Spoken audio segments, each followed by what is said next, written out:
Arthur Sterling, a man worth $4.2 billion, had less than 6 months to live. But as he sat in his penthouse, watching his children fight over his vintage car collection before he was even dead, he realized his legacy was about to be destroyed. He needed a sign. He needed to find one honest person in a city of vipers. So he dressed in rags, walked into a struggling diner, and left a pathetic $5 tip on a $100 bill. He expected anger. He expected insults. But the waitress's answer didn't just shock him. It exposed a 30-year-old secret that would bring his empire crashing down on his greedy family. This is the story of how a $5 bill changed history. The silence in the master suite of the Sterling estate was heavy, smelling faintly of antiseptic and expensive lilies. Arthur Sterling lay propped up against 3 silk pillows, his breathing shallow. At 78, Arthur was a titan of industry. He had built Sterling Logistics from a single rusted truck into a global shipping empire. He had crushed unions, bought senators, and swallowed competitors whole. He was feared. He was respected. But lying there, listening to the muffled argument in the hallway, he realized he wasn't loved. The heavy oak door creaked open. Dr. Aris Thorne, the best oncologist in New York, stepped in, looking grave. Behind him trailed Arthur's 2 children, Marcus and Eleanor. "Arthur," Dr. Thorne said, his voice practiced and calm. "The latest scans from Mount Sinai aren't what we hoped for. The treatment isn't aggressive enough. The tumor has metastasized to the liver." Arthur stared at the ceiling fresco. "How long, Aris? Cut the medical jargon." 3 months, Dr. Thorne said. "Maybe 4 if you remain bedridden." Arthur shifted his gaze to his children. He expected tears. He expected shock. Marcus, 45 and already balding, adjusted his bespoke suit cuffs. He didn't look at his father. He looked at the doctor. "So, is he mentally competent? For the paperwork, I mean. We have the merger with Vanguard Tech next week. We need his signature." Elena, 10 years younger and draped in Chanel, sighed loudly, checking her diamond-encrusted watch. "Marcus, have some tact," she snapped, though her eyes remained cold. She turned to the doctor. "Does this mean we need to cancel the Aspen trip? I can't reschedule the gala. It's a charity event for something." Arthur closed his eyes. They weren't mourning him. They were mourning the inconvenience of his death. "Get out," Arthur rasped. "Dad, be reasonable." Marcus stepped forward, holding a leather folder. "Just sign the power of attorney. If you go into a coma, the stock price will tank. Do you want your legacy to crumble?" "My legacy?" Arthur whispered, a dry, rattling laugh escaping his chest. "You think the stock price is my legacy?" "It's what pays for this house," Elena muttered, walking over to the window to look at the sprawling gardens of Vignola Drive. "And for your 24-hour care." "I said get out!" Arthur roared, a sudden surge of adrenaline fueling his voice. He grabbed a crystal glass of water from the nightstand and hurled it. It shattered against the wall, inches from Marcus's head. The children flinched, exchanging a look of annoyance rather than fear. "We'll let you rest, Father," Marcus said, dusting invisible glass off his shoulder. "We'll have the lawyers from Holloway and Vance come by in the morning. Try not to be difficult." They left. The room fell silent again, save for the hum of the oxygen machine. Arthur sat there, his heart pounding against his frail ribs. He had failed. He had given them everything. Swiss boarding schools, trust funds, Ferraris on their 16th birthdays, and in doing so, he had created monsters. If he died today, the Sterling fortune would be used to fuel Marcus's gambling debts and Elena's vanity projects. The thousands of employees who worked for him would be laid off to maximize quarterly profits. He couldn't let that happen. Arthur reached for the bedside phone. his trembling fingers dialing a number he hadn't used in years. "Godfrey," he said, when the line clicked open. "Sir?"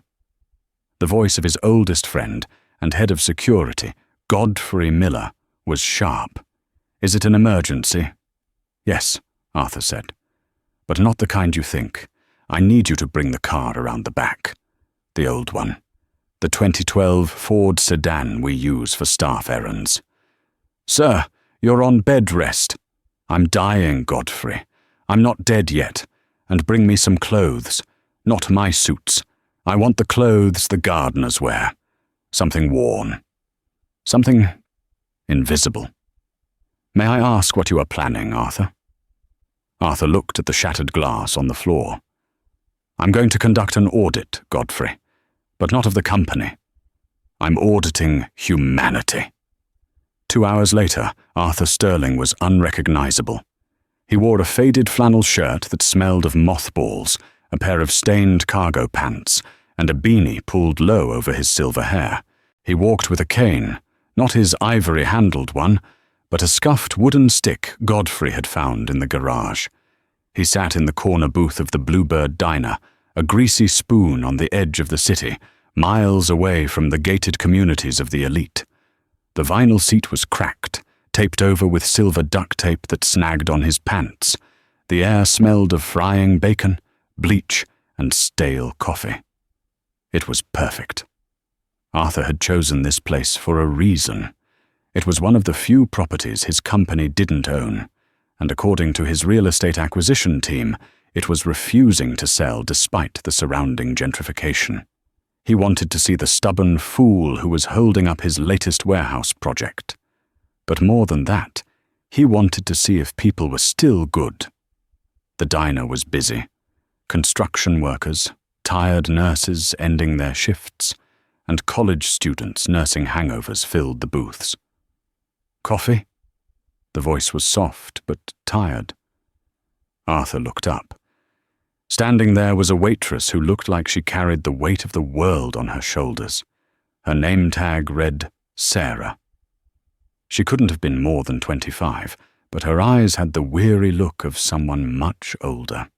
Her uniform was clean but frayed at the collar. "Black," Arthur grunted, intentionally avoiding eye contact. "And make it hot. Last place gave me lukewarm sludge." Sarah didn't flinch at his rudeness. She just offered a small, sad smile. "Fresh pot just finished brewing, sir. I'll bring you the hottest cup we have." She returned a minute later, the steam rising from the mug. "Here you go. Can I get you a menu?" "No," Arthur snapped. "Just the coffee. And don't hover. I hate it when people hover." "I understand," she said gently. "I'll be at the counter if you need anything. My name is Sarah." Arthur watched her go. He watched her for the next hour. He saw her deal with a table of rowdy teenagers who spilled a milkshake on purpose. She cleaned it up without a word of complaint. He saw her slip a free donut to a homeless man who came in asking for water. He saw her counting her tips in a small notebook behind the register, her face falling when she saw the total. She was struggling. That much was obvious. Arthur decided it was time for the test. He waved her over aggressively. "Check," he called out. Sarah hurried over. "Yes, sir, just the coffee. That's $2.50. Arthur patted his pockets, feigning panic. He dug through the cargo pants, pulling out lint and a few coins. Finally, he pulled out a crumpled $5 bill. It was the only money he had allowed himself to bring. I thought I had more," Arthur stammered, his act shifting from grumpy to senile. "This is all I have." "That's okay," Sarah said, patiently. "The coffee is $2.50. You have enough." "But I wanted to order food," Arthur lied. "I haven't eaten since yesterday morning. My son, he was supposed to send money." Sarah paused. She looked at the old man, really looked at him. She saw the shaking hands, which were real, and the pale complexion, also real. "Sit tight," Sarah said. She walked back to the kitchen. Through the pass-through window, Arthur heard her arguing with the cook. "I'll pay for it, Benny. Just make him the number 4. Eggs, toast, sausage." "You haven't paid your tab from yesterday, Sarah," the cook grumbled. "You need that money for your rent." "He's hungry, Benny. Just do it." Arthur felt a lump form in his throat. She was buying him breakfast with money she didn't have. 10 minutes later, a plate of hot food was placed in front of him. "On the house," Sarah lied, smiling brightly. "Manager's special for, seniors with nice hats." Arthur ate the food. It was greasy, salty, and the best meal he had tasted in 20 years, better than the foie gras at Le Bernardin. When he finished, he placed the crumpled $5 bill on the table. It was a pathetic tip for the kindness she had shown. A $5 tip on a free meal that actually cost her $12. He stood up, leaning heavily on his cane. Sarah came over to clear the plate. "Thank you, Sarah," Arthur said, his voice gruff. "Here, keep the change." He pointed to the $5. This was the moment. Most people would roll their eyes. Some would be insulted. Sarah looked at the $5 bill. Then she looked at Arthur. She picked up the bill. "Sir," she said. Arthur braced himself. Here it comes. The sarcasm. Sarah took his hand and pressed the $5 bill back into his palm. Arthur stared at the bill in his hand, confused. "You don't want it? Is it too little?" Sarah shook her head, her eyes brimming with a kindness that pierced Arthur's cynical heart. "Sir, with all due respect, you need this more than I do. There's a pharmacy down the street. Use this to get some vitamins, or save it for a bus fare to get to your son's house." "But you paid for my meal," Arthur insisted, breaking character for a split second. "You're working here, on your feet all day. You need money," Sarah sighed, brushing a stray lock of hair behind her ear. "I do," she admitted. "My landlord is threatening to evict me if I don't come up with $800 by Friday. My mum is in a care facility in Ohio, and the bills are piling up. But—" She paused, looking around the diner to make sure her manager wasn't listening. "But taking your last $5 wouldn't fix my problems," she said softly. "It would just make me feel like a vulture. My dad used to say, 'You can be broke, Sarah, but never be poor in spirit.' If I take this, I lose who I am. You keep it." Arthur froze. "Never be poor in spirit." The room seemed to spin. That phrase. He knew that phrase. "Who was your father?" Arthur asked, his voice trembling. "Just a man." Sarah smiled sadly. "His name was Thomas. Thomas Jenkins. He worked in a warehouse his whole life until he got sick. He passed away 6 years ago." Arthur felt the blood drain from his face. He grabbed the edge of the table to steady himself. Thomas Jenkins. 30 years ago, Arthur Sterling had a business partner named Thomas Jenkins. They had started Sterling Logistics together in a garage in Queens. But when the company began to take off, Arthur had become greedy. He wanted total control. He had found a loophole in their partnership agreement, a legal technicality regarding the filing of patents. Arthur had sued Thomas, drained him of his savings in legal fees, and eventually forced him out of the company with nothing but a paltry settlement. Thomas Jenkins hadn't just been a partner, he had been Arthur's best friend. And Arthur had destroyed him for an extra 15% of equity. He never knew Thomas had a daughter. "Are you okay?" Sarah asked, reaching out to steady him. "You look like you've seen a ghost." Arthur stammered. "I knew a Thomas once." "Good man. The best," Sarah said proudly. "He never held a grudge, even when things got bad. He always said the man who cheated him probably needed the money to fill a hole in his soul." The words hit Arthur like a physical blow. A hole in his soul. That was exactly what he had. A billion-dollar hole filled with expensive cars and children who waited for him to die. Arthur gripped the $5 bill tightly. "Sarah," he said, his voice regaining some of its steel, "what would you do if you had the $800 for your rent?" "I'd cry," she laughed, wiping a table. "Then I'd pay the landlord, and maybe buy a warm coat for the winter. But that's a nice dream. Right now, I have to get back to work before Benny yells at me." She squeezed Arthur's hand. "Take care of yourself, sir. And please, call your son. Maybe he's not as bad as you think." She walked away to serve a trucker at the counter. Arthur hobbled out of the diner, his heart racing faster than it had in years. He walked around the corner to the alleyway where the blacked-out sedan was waiting. Godfrey jumped out and opened the door. "Sir, you've been gone 2 hours. I was about to come in. Are you all right?" Arthur climbed into the leather-back seat, shedding the persona of the frail old man. His eyes were burning with a fire Godfrey hadn't seen since the hostile takeover of 998. "I'm better than all right, Godfrey," Arthur said, pulling out his smartphone. "Get me the lawyers from Halloway and Vance, now. The meeting is scheduled for tomorrow morning, sir." "Move it to tonight," Arthur commanded, "and call a private investigator. I want to know everything about Sarah Jenkins, her debts, her mother's medical bills, her history, everything. By midnight." "Sir, what are you planning?" Arthur looked out the window at the flickering neon sign of the Bluebird Diner. "I'm going to rewrite my will, Godfrey. Marcus and Eleanor want a legacy. I'm going to give them a lesson instead." The next 48 hours were a whirlwind of activity inside the Sterling estate, conducted in total secrecy. While Marcus and Eleanor were busy shopping for funeral attire and leaking stories to the press about their father's declining mental state, Arthur was turning his bedroom into a war room. The private investigator's report lay open on his bedspread. Subject: Sarah Marie Jenkins. Age 24. Occupation: waitress, the Bluebird Diner. Financial status: critical. Debts: $42,000. Student loans: $15,000. Medical debt for mother, Joyce Jenkins.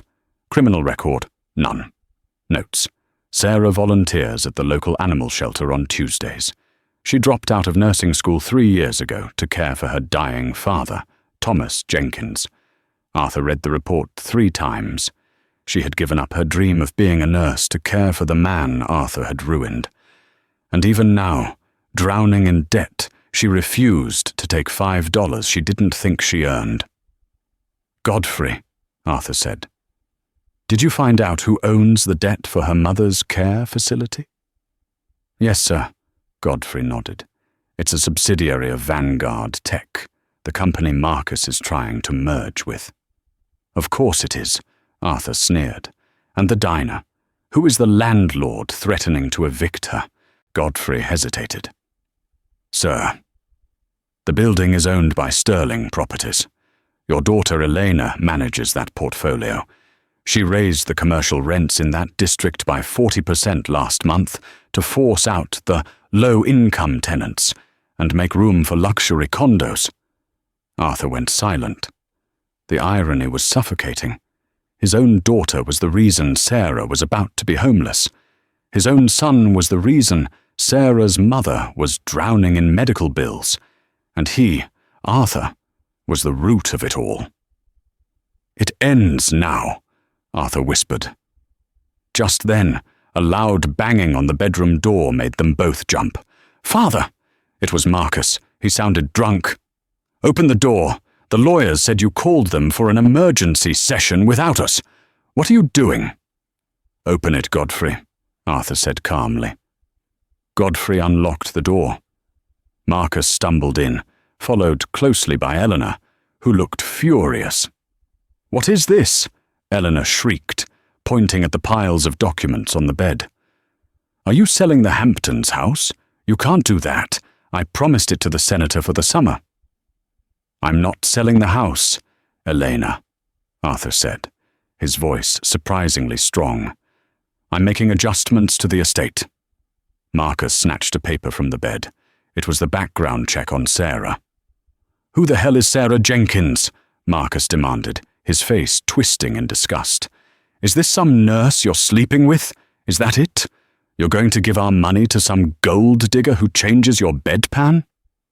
"She's a waitress," Arthur said coldly, "and she has more integrity in her little finger than you two have in your entire bodies." Elena laughed, a cruel, high-pitched sound. "A waitress? Oh, Daddy, you finally lost it. This is dementia. We're calling Dr. Thorne. We're going to have you declared incompetent by morning."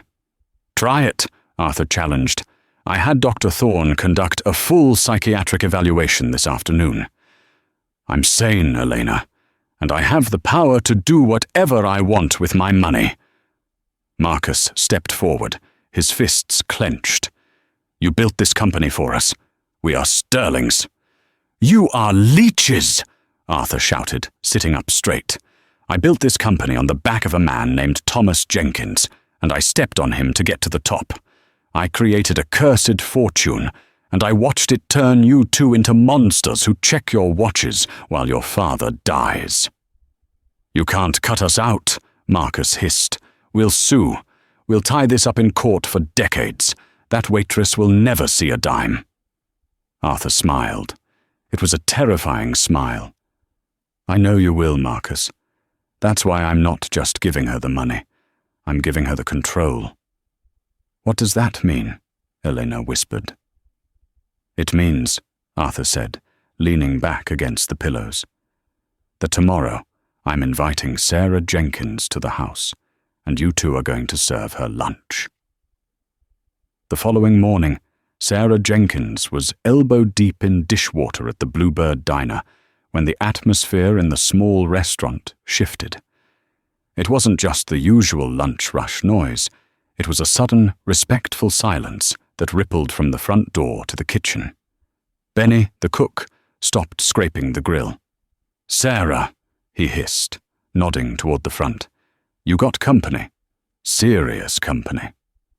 Sarah dried her hands on her apron and walked out from behind the counter.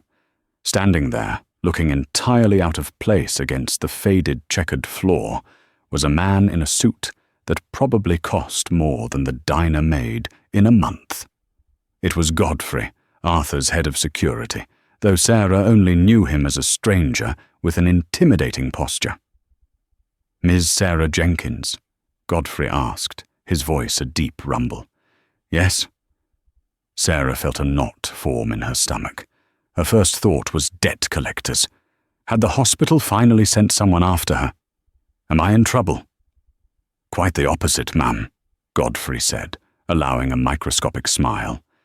"My employer would like to invite you to lunch." "Your employer?" Sarah frowned. "I don't understand. I have to work. Benny needs me on the floor." Godfrey pulled an envelope from his inside pocket and placed it on the counter. It was thick. "This is $5,000 cash. It is compensation for the diner for your absence today, and for your time. My employer insists." Benny, having overheard, practically teleported from the kitchen.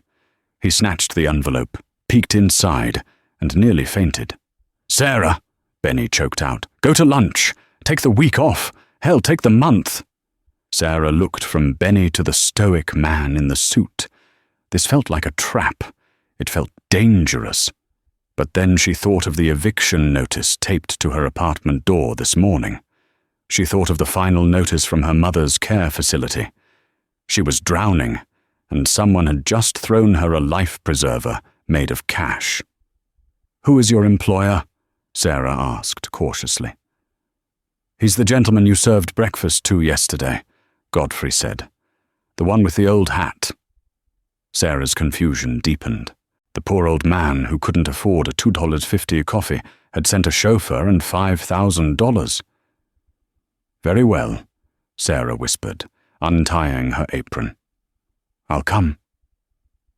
The ride to Vignola Drive was silent. Sarah sat in the back of the Bentley, her hands clasped tightly in her lap, watching the city transform. Cracked pavement gave way to smooth asphalt. Cramped apartment buildings were replaced by towering iron gates and manicured hedges. They were entering a world she had only seen in magazines. When the car pulled up the long driveway of the Sterling estate, Sarah audibly gasped. It wasn't a house, it was a palace of limestone and glass, glowing under the midday sun. Godfrey opened her door. "Right this way, Miss Jenkins. They are waiting in the solarium." Sarah felt painfully underdressed in her worn jeans and Target sweater as she was led through a foyer bigger than her entire apartment building. The air smelled of beeswax and old money. They entered a sun-drenched room filled with exotic plants and a glass table set for 4. Arthur was sitting at the head of the table, no longer wearing rags. He was dressed in a silk robe, looking frail but undeniably powerful. The oxygen tube was back in his nose, a stark reminder of his condition. Sitting on either side of him, looking like they had just swallowed lemons, were Marcus and Eleanor. "Sarah," Arthur boomed, his voice surprisingly robust. Come in, come in. Don't be shy. Thank you for accepting my invitation." Sarah stood frozen at the entrance. "Sir, I don't understand. Yesterday I was conducting research," Arthur winked. "Today I am your host. Please, sit." He gestured to the chair opposite him. As Sarah cautiously sat down, Arthur turned to his children. His eyes hardened instantly. "Well," Arthur snapped at them, "where are your manners? Introduce yourselves to our guest." Marcus looked at Sarah as if she were a cockroach on the expensive rug. "Marcus Sterling," he grunted, barely making eye contact. "I run the financial division." "Elena Sterling," Elena said tightly, offering a limp hand that she quickly withdrew. "I manage properties." "And they are both terribly rude," Arthur cut in. "Sarah, these are my disappointments. Marcus and Elena, this is Sarah Jenkins, the woman who taught your dying father a lesson in humanity yesterday." The tension at the table was thick enough to choke on. A staff member approached to pour water, but Arthur waved him away. "No, no," Arthur said, his eyes gleaming maliciously. "Elena will do it. Elena, pour our guest some water. And Marcus, fetch the bread basket from the sideboard. Serve Miss Jenkins." "Father," Elena hissed, her face turning blotchy red, "we have staff for this." "And today you are the staff," Arthur commanded, slamming his frail hand on the table, making the silverware jump. "Do it!" Mortified, Elena stood up and poured Sarah's water, her hand shaking with suppressed rage. Marcus lumbered over and grabbed the bread, practically thrusting it at Sarah. "Thank you," Sarah murmured, utterly bewildered. She looked at Arthur, searching for answers. "Sir, why am I here? Who are you really?" Arthur looked at her, and for a moment the hard edge in his eyes softened into genuine regret. "Eat your lunch, Sarah," Arthur said gently. "Try the lobster bisque. After we eat, you and I are going to have a very difficult conversation in the study. I have a confession to make. A 30-year-old confession." The lunch was excruciating. Marcus grilled Sarah about her background, trying to trip her up, asking snide questions about her little diner job and why she hadn't finished college. Elena made passive-aggressive comments about Sarah's clothes and hair. Through it all, Sarah remained calm. She answered honestly, without shame. "I didn't finish nursing school because my father got cancer," she told Marcus smoothly. "Taking care of the man who raised me was more important than a degree at that moment. I don't regret it." Arthur watched, enthralled. She had a spine of steel beneath that gentle exterior. She was dismantling his children's elitism simply by being authentic. When the meal ended, Arthur had Godfrey wheel him into his private study, asking Sarah to follow and ordering his children to stay out. The study was a dark, cavernous room, lined with leather-bound books and dominated by a massive portrait of a younger, fiercer Arthur over the fireplace. Arthur maneuvered his wheelchair behind the massive mahogany desk. He looked small against the backdrop of his own success. "Sit down, Sarah," Arthur said, his voice heavy with fatigue. The energy he had expended at lunch was gone. Sarah sat in a plush leather chair, clutching her worn purse. "Mr. Sterling." "Arthur, please tell me what's going on. You knew my father, didn't you? You said you knew a Thomas." Arthur closed his eyes, fighting back a wave of pain that had nothing to do with his cancer. "I didn't just know him, Sarah. Thomas was my best friend. We started this company together. Sterling Logistics. It was supposed to be Sterling and Jenkins." Sarah felt a chill run down her spine. Her father never talked about the early days of his work. He just said he worked in a warehouse. "What happened?" Sarah asked, her voice barely a whisper. Arthur opened a drawer and pulled out a faded photograph. He slid it across the desk to her. It was two young men, laughing, covered in grease, standing in front of a beat-up delivery truck. One was unmistakably a young Arthur. The other, with a kind, open smile, was her father, Thomas. Sarah put a hand over her mouth, tears stinging her eyes. She had never seen this picture. "We had a dream," Arthur recounted, gazing at the photo. "But then the money started coming in. Real money. And I changed. I became obsessed with having it all. Thomas was content. He wanted to treat the workers well. He wanted slow growth. I wanted domination." Arthur looked up, meeting Sarah's tear-filled eyes. This was the hardest thing he had ever had to say. 30 years ago, I betrayed your father. I found a loophole in our partnership agreement. I cheated him out of his half of the company. I forced him out with pennies on the dollar. I destroyed his reputation so he couldn't start over. I used my lawyers to bury him until he gave up. Sarah stood up slowly, the photograph slipping from her fingers. The room seemed to tilt. The kindly old man from the diner, the man who had just fed her lunch. He was the architect of her family's suffering. "You," Sarah's voice shook with a mix of fury and heartbreak. "You did that? My father worked himself into an early grave in a warehouse because of you?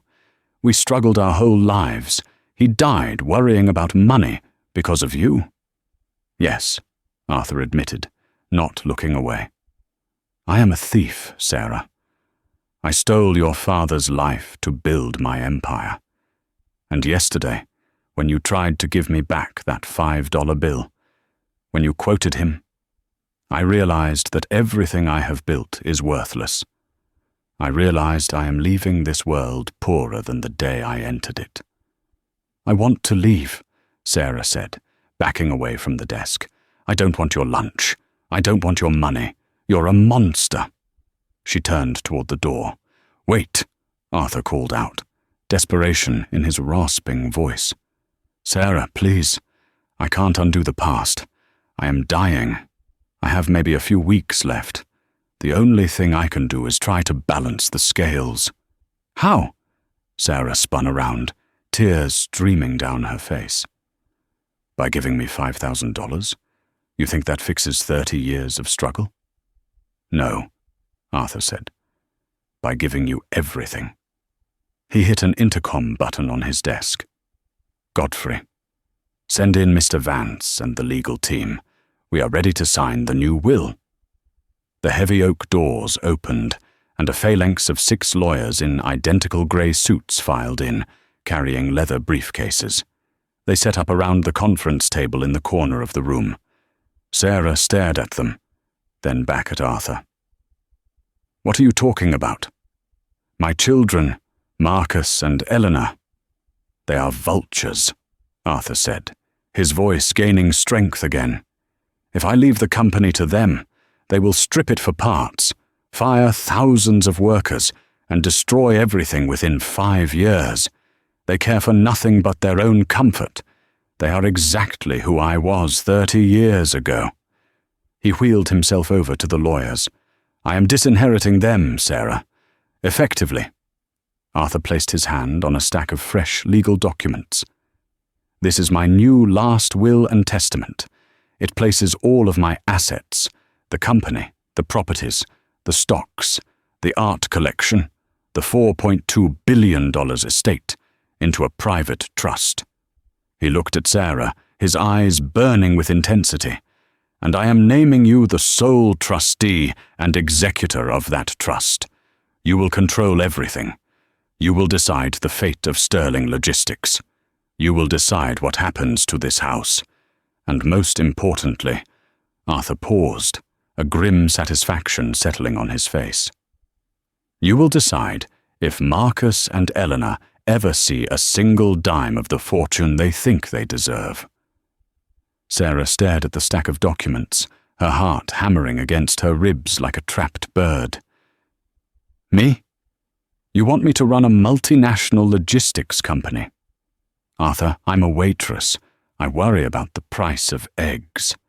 I don't know how to run a billion-dollar empire." Arthur smiled weakly. "That is exactly why you are perfect.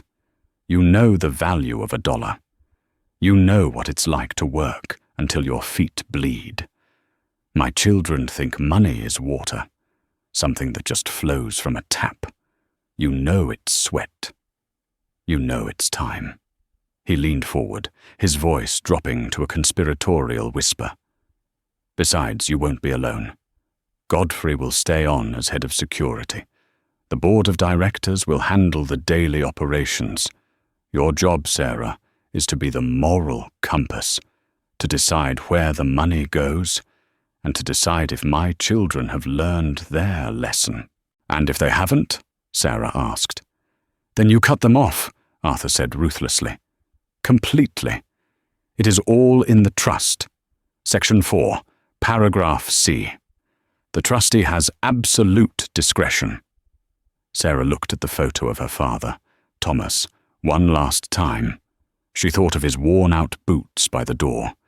She thought of the hospital bills that had crushed him. She looked at Arthur, a man trying to buy redemption with his dying breath. "I'll do it," Sarah whispered. "For my dad." Arthur closed his eyes, a tear tracking through the deep lines of his face. "Thank you. Now sign, before I lose the courage to ruin my own family." 3 weeks later, Arthur Sterling passed away in his sleep. The funeral was a spectacle of hypocrisy. It was held at St. Patrick's Cathedral. Marcus gave a eulogy that sounded like it was written by a PR firm, talking about Arthur's vision and market dominance, never once mentioning him as a father. Elena cried loudly into a lace handkerchief every time a photographer pointed a camera in her direction, but checked her makeup in her compact mirror the second they looked away. Sarah sat in the back row, unnoticed. She wore a simple black dress she had bought at a thrift store. She was the only one there who knew the bomb that was about to go off. 2 days after the funeral, the reading of the will took place at the law offices of Halloway and Vance. The conference room was glass-walled, overlooking the Manhattan skyline, the very city Arthur had helped build. Marcus sat at the head of the table, already drinking a scotch. Elena sat next to him, tapping furiously on her phone. "Let's get this over with, Vance," Marcus barked as the lead attorney entered. "I have a flight to the Cayman Islands at 4. Just give us the breakdown of the asset split. Is it 50-50, or did the old man leave something to the cat?" Mr. Vance, a silver-haired man with a face of stone, sat down and opened a thick leather folder. He didn't look at Marcus. He looked at the door. "We are waiting for one more beneficiary," Mr. Vance said calmly. "Who?" Elena snapped. "Godfrey. Just mail him a check for his pension and let's go." The door opened. Sarah walked in. She wasn't wearing her waitress uniform today. She was wearing a tailored black suit that Godfrey had helped her pick out. She walked with her head high, ignoring the sudden silence in the room. She took the seat directly opposite Marcus. "You?" Marcus scoffed, nearly choking on his drink. "The waitress? What are you doing here? Did Dad leave you a tip in the will? $1,000? Congratulations. Now get out." "Ms. Jenkins is here because she is the primary beneficiary," Mr. Vance said, his voice cutting through the room like a razor. Marcus froze. Elena dropped her phone. "Excuse me?" Elena whispered. "I will read the last will and testament of Arthur Sterling," Vance began. "I, Arthur Sterling, being of sound mind, hereby revoke all prior wills.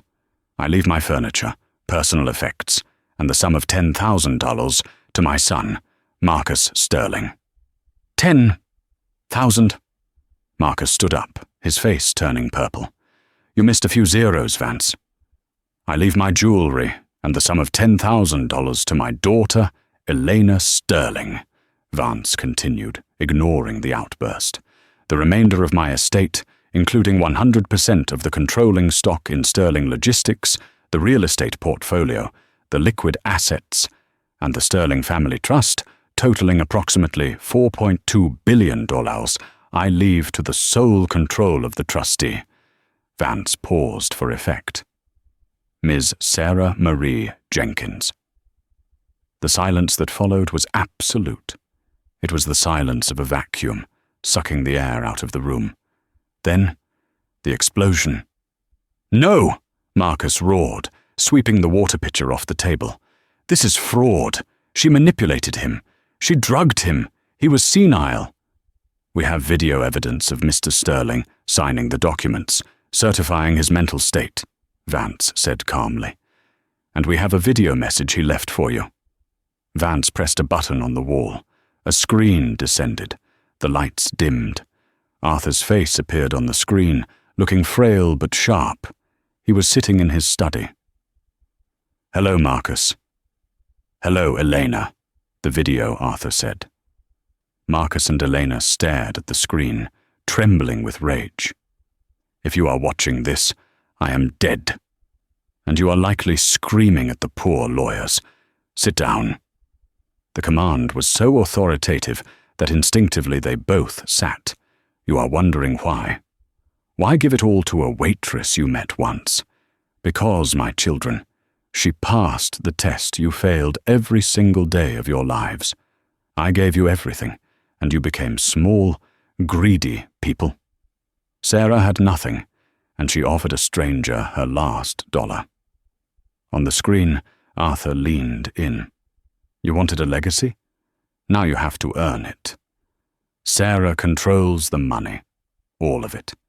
If you want to keep your lifestyle, if you want to keep your houses, you will have to ask her. You will have to convince her that you are worth investing in. And knowing Sarah, she is going to require you to work for it. Goodbye.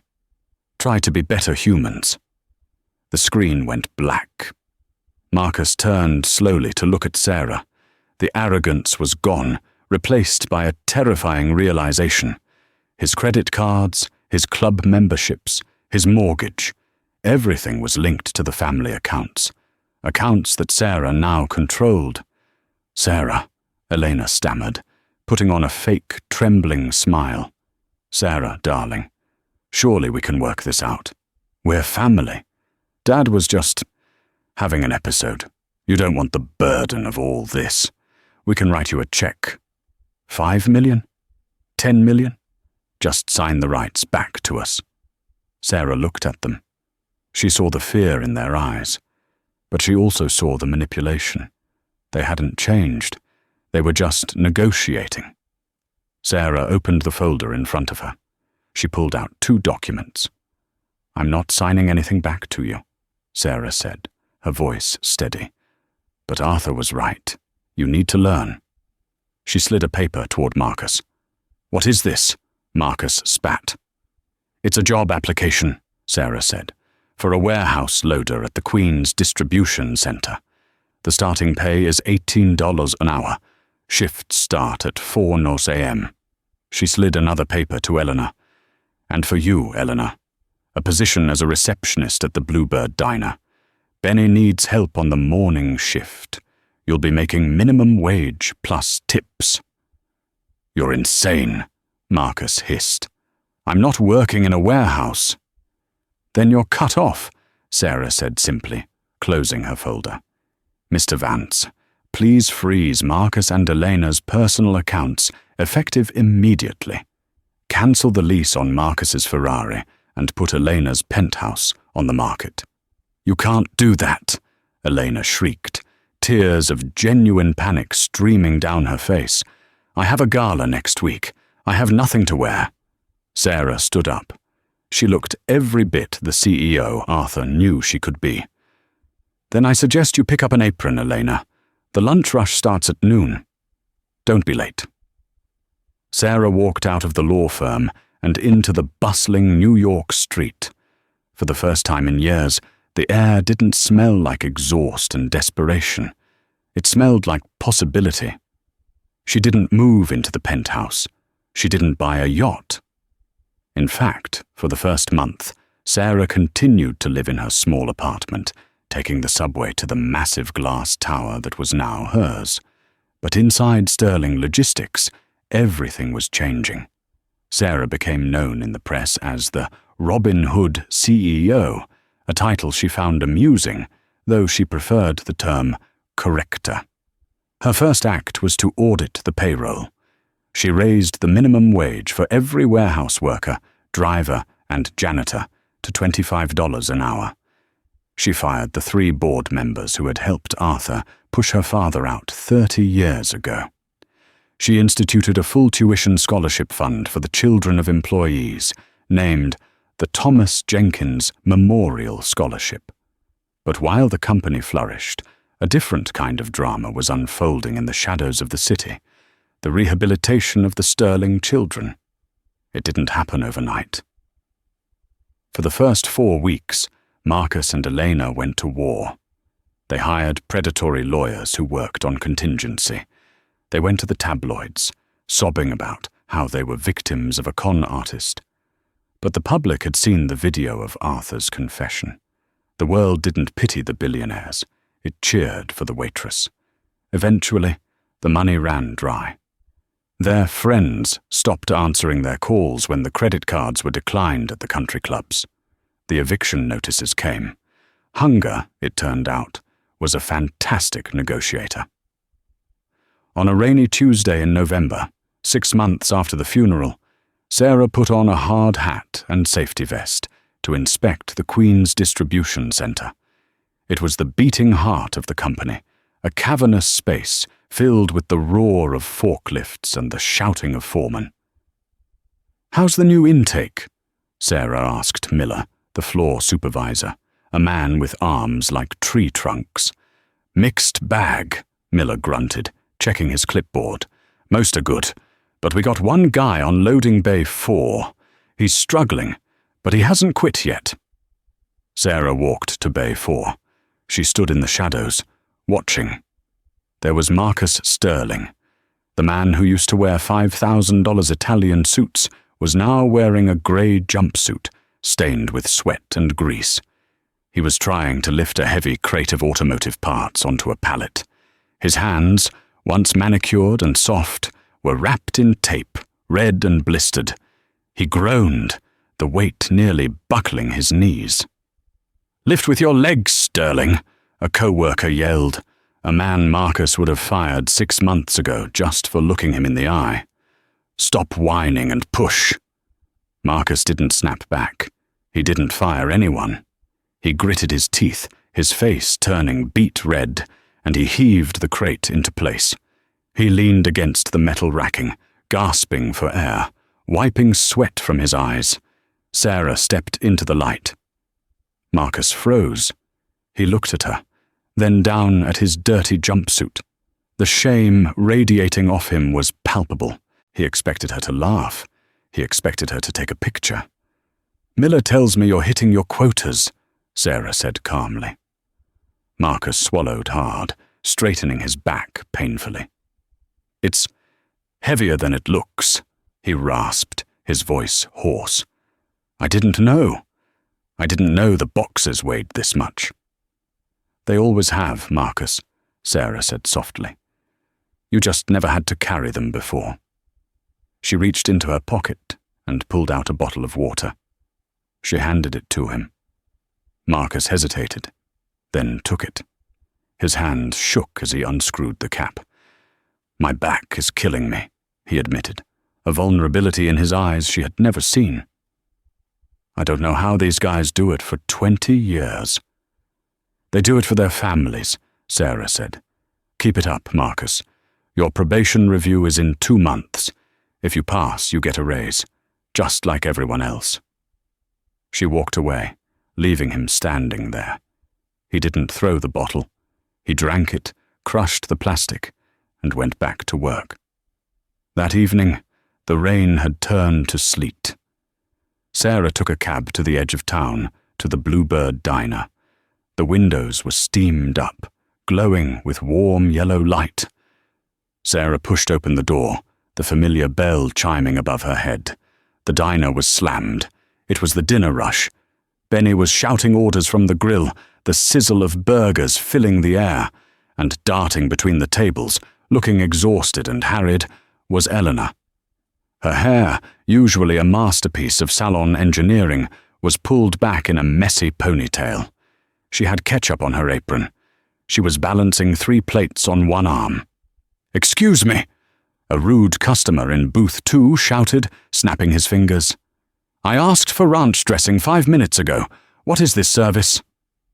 Sarah watched, holding her breath. The old Elena would have thrown the drink in his face and screamed, "Do you know who I am?" Elena stopped. She took a deep breath. She closed her eyes for a second, composing herself. Then she turned to the man with a forced but polite smile. "I'm so sorry, sir," Elena said, her voice steady. "The kitchen is backed up. I'll get that for you right away." She hurried to the back.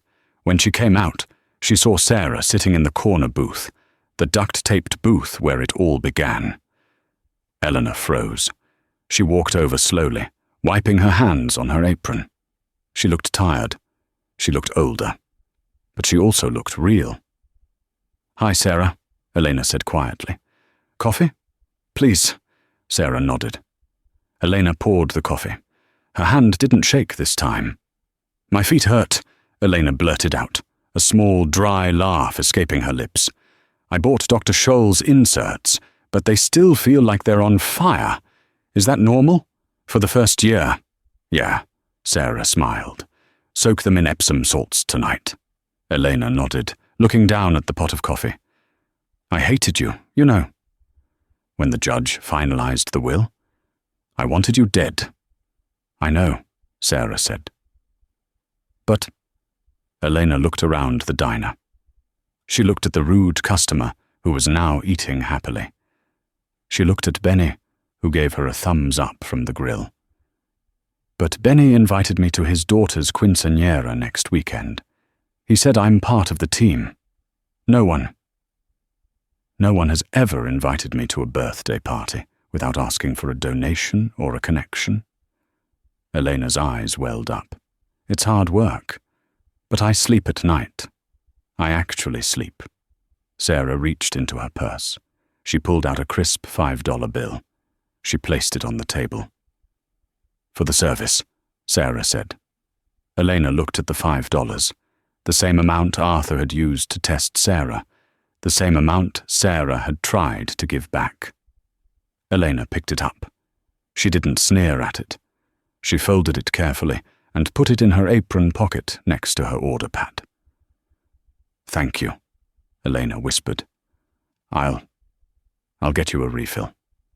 Sarah watched her walk away to serve a trucker at the counter. Sarah finished her coffee and walked out into the cold night. She hailed a cab to take her to the old cemetery in Queens. She stood before 2 graves. One was a modest stone for Thomas Jenkins. The other was a fresh marble monument for Arthur Sterling. Sarah knelt between them. She placed a hand on the cold earth. Arthur Sterling had spent his life building an empire of gold, but in his final days he had built something far more durable. He had broken his children to save them. He had destroyed his own legacy to build a new one based on truth. "We're okay, Dad," Sarah whispered to the wind. "And Arthur, they're going to be okay too." She stood up, buttoned her coat, and walked back toward the city lights. She had a board meeting in the morning, and she wasn't going to be late. After all, she was a waitress at heart, and the customer was waiting. Arthur Sterling thought he was just testing a waitress, but he ended up saving his own legacy. By stripping his children of their unearned wealth, he gave them the one thing money couldn't buy: character. And by trusting Sarah, he righted a 30-year-old wrong, proving that integrity is the most valuable currency of all. Sarah didn't just inherit a fortune, she inherited a responsibility. She proved that true wealth isn't about what you have in your bank account, but what you're willing to give when you have nothing at all. What would you do if you were in Sarah's shoes? Would you have forced Marcus and Elena to work for minimum wage? Or would you have just taken the money and run? Let me know in the comments below. If you enjoyed this story of karma and redemption, please hit that like button. It really helps the channel. And don't forget to subscribe and ring the bell so you never miss a story. Thanks for watching.